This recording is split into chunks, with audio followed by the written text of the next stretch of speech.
also in the near distance here a boat that's been blown into the shore here. So the other boats out anchored in the harbor better get moving and get to a safe place, because they'll probably get blown into shore also.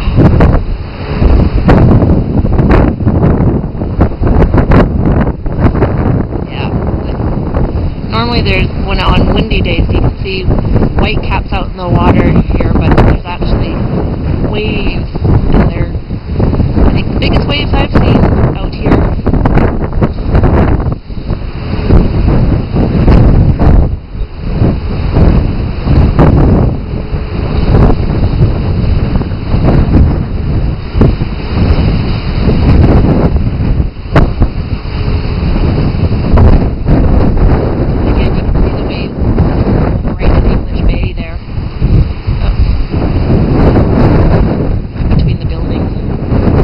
Jostling, but it's so